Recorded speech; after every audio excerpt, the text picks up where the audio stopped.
चितळी टाळ असतो तो तुम्हाला पंढरपूरला पुण्याला तयार मिळेल, पण कासाचा टाळ हा फक्त आणि फक्त नगरमध्येच तयार करायला भेटतो. आषाढी कार्तिकी वारीमध्ये आम्हाला इथे खूप मागणी असते.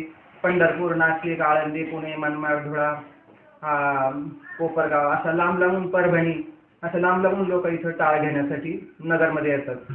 हेच आम्हाला खूप आनंद आणि समाधानकारक आम्हाला वाटतं. जरी परवडत नसलं तरी यातच आम्हाला सुख आणि समाधान आहे, हेच आम्ही आमचं परमभाग्य समजतो. हा कासाचा टाळ हा फक्त नगरमध्येच तयार होतो, याचंच आम्हाला कौतुक वाटतं. आणि हा आम्ही सुतार समाज जरी असलो तरी या धंद्यात आम्हाला म्हणजे पूर्वीपासून असल्यामुळे आम्हाला खूप आनंद वाटतो की ह्या कामामुळे काय होते, आम्हाला वारकऱ्याची सेवा घडते, संतांचं दर्शन घडतं आणि विठ्ठलाचं नामस्मरणही घडतं. हा वारकरी संप्रदायाचा धंदा पूर्वजांनी आमच्या पदरात घालून दिला आणि तेच आम्ही पुढे जपण्याचा प्रयत्न करत आहोत.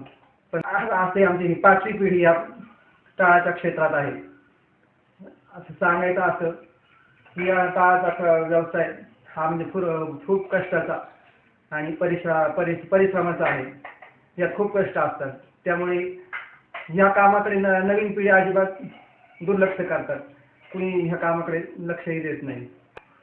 हा आमचा म्हणजे कसा थोडासा उष्णतेचा भाग असल्यामुळे इथे 8-10 घंटे आम्हाला उष्णतेत काम करावं लागतं. भट्टीपुढं आमचं म्हणजे शरीर पार हे झिजून जातं. त्यामुळे ह्या कामाकडे कोणी नवीन पिढी आता लक्ष देत नाही, याचीच आम्हाला थोडं खंत वाटते.